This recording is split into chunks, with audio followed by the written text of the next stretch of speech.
to another episode of Apostolic Succession.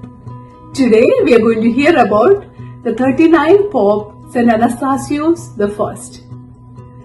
Catechism of the Catholic Church 1552 states, the ministerial priesthood has the task not only of representing Christ, head of the Church, before the assembly of the faithful, but also of acting in the name of the whole Church when presenting to God the prayer of the Church, and above all when offering the Eucharistic sacrifice. 39th Pope in Apostolic Succession, St. Anastasius I.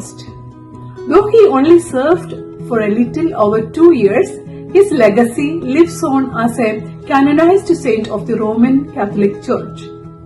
St. Anastasius was a Roman by birth, and a little is known about his early life.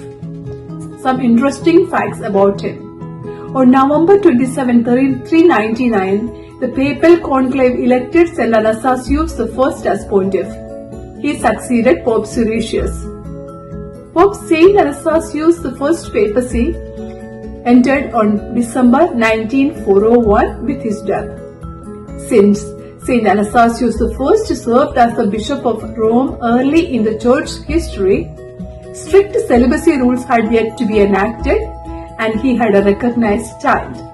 St. Anastasius I's son, Pope Innocent I, succeeded him as Pope after his death.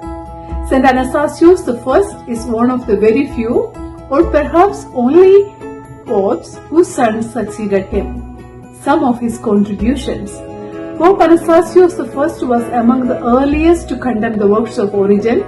St. Anastasius arranged a council to consider the writings of Origen, which were found to be heterodox, and he upheld the council's decision and defended the Catholic Church's faith and dogmas.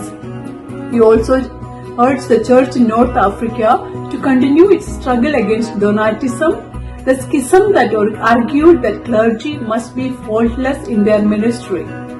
Pope Anastasius I, however, instructed all priests to bow their heads when reading from the Gospels and inspired them to be devoted undividedly before God. He was also a faithful supporter of the persecuted Christians living in North Africa. Saint Jerome of Stridon was a great admirer of St. Anastasius and has described him as a man of great holiness who was rich and in his poverty. Feast day. Pope Anastasius I died in 401 and was buried in the cemetery of Pontiff.